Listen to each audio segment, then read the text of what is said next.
নমস্কার বন্ধুরা, দীপিকা শর্মা ব্লগে আপনাদের সবাইকে স্বাগত। তো আজকে নিয়ে এসেছি নতুন আরেকটা রেসিপি, সর্ষে বাটা দিয়ে কাতলা মাছ।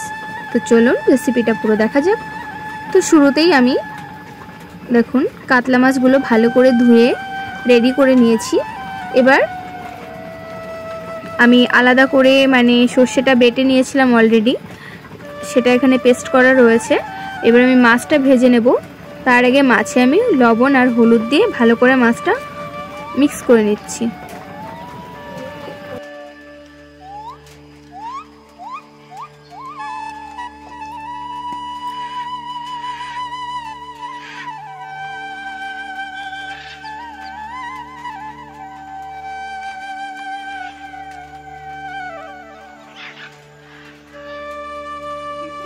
এদিকে আমি কড়াইটা গরম করতে দিয়ে দিয়েছি।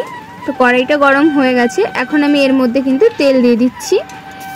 এবার তেলটা যেই একটু গরম গরম হয়ে গেছে তখন আমি মাছগুলো আস্তে আস্তে ছেড়ে দিচ্ছি।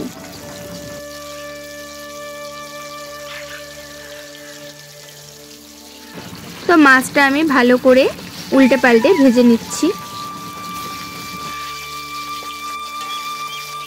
তো মাছগুলো ভাজা হয়ে গেছে, আমি তুলে নিচ্ছি। এবার আমি ওই একই কড়াইতে আর একটু তেল দিয়ে তার সাথে আমি তেলটা একটু গরম হয়ে আসলে কালো জিরে ফোড়ন দিয়ে দিচ্ছি। এবার কালো জিরেটা দিয়ে কিছু টাইম হতে দিয়ে তারপর আমি এর ভিতরে হলুদ দিয়ে দিচ্ছি আর পরিমাণ মতো লবণ দিয়ে দিচ্ছি, আর সাথে গোটা কাঁচা লঙ্কা দিচ্ছি কিছু। আমি কিন্তু যখন সর্ষে পেস্টটা করে রেখেছিলাম তখন তার সাথে লঙ্কা দিয়েই করেছি। এইগুলো জাস্ট আমরা ঝালটা বেশি খাই আর দেখতে সুন্দর লাগবে তার জন্য দেওয়া। তো লঙ্কাটা কিন্তু তোমরা পরেও দিতে পারো। তো দেখো এটা কিন্তু হতে বেশি সময় লাগে না, জাস্ট একেবারে মিডিয়াম আঁচে রেখে কিছু টাইম নাড়াচাড়া করার পরে কিন্তু পরিমাণ মতো জল দিয়ে দিতে হবে। তো এইভাবে আমি 2 থেকে 3 মিনিট মতো হতে দেব। 2 থেকে 3 মিনিট হয়ে যাওয়ার পরে, কারণ খুব বেশি সময় লাগে না কিন্তু সর্ষে বাটা দিয়ে মাছের ঝাল করতে। তো 2 মিনিট মতো দেখতে পাচ্ছ সুন্দর ফুটে উঠেছে। এখন আমি যে সর্ষে বাটাটা রেখেছিলাম সেটা কিন্তু দিয়ে দিলাম। এবার এটাকেও আমি 3-4 মিনিট মতো রাখবো,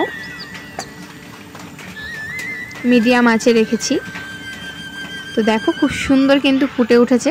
এবার আমি এর ভিতরে আস্তে আস্তে মাছগুলো দিয়ে দেব।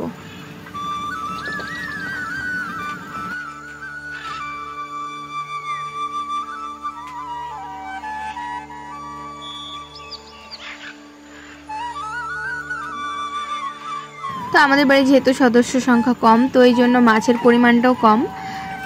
আপনারা আপনাদের ইচ্ছা মতো ব্যবহার দিতে পারেন। তো দেখো এইভাবে কিন্তু আরও 2-3 মিনিট রেখে দিলে রান্না পুরো কমপ্লিট। আর শেষে নামানোর আগে আমি কিন্তু সর্ষের তেল দিয়ে দেব কিছুটা পরিমাণ, 1 থেকে 1.5 চামচ মতো সর্ষের তেল দিয়ে দেব। তারপরে কিন্তু আমি এটা নামিয়ে নেব। তো সর্ষের তেলটা দিলে কিন্তু ঝাঁজটাও দারুণ থাকে আর খেতেও অসম্ভব টেস্টি হয়। তো দেখো আমাদের সর্ষে বাটা দিয়ে কাতলা মাছের রেসিপি কিন্তু রেডি হয়ে গেছে। তো বন্ধুরা একটা কমেন্ট করে জানাতে ভুলবেন না এই রেসিপিটি আপনাদের কেমন লাগলো। আর অবশ্যই আমার চ্যানেলে নতুন হয়ে থাকলে চ্যানেলটিকে সাবস্ক্রাইব করে আমার সাথে থাকবেন, পাশে থাকবেন। আরও এরকম নতুন নতুন ভিডিও নিয়ে আসবো আপনাদের জন্য। তো চলুন আজকের মতো টাটা, আবার দেখা হচ্ছে নতুন আরেকটা ভিডিওর সাথে। সবাই ভালো থাকবেন, সুস্থ থাকবেন।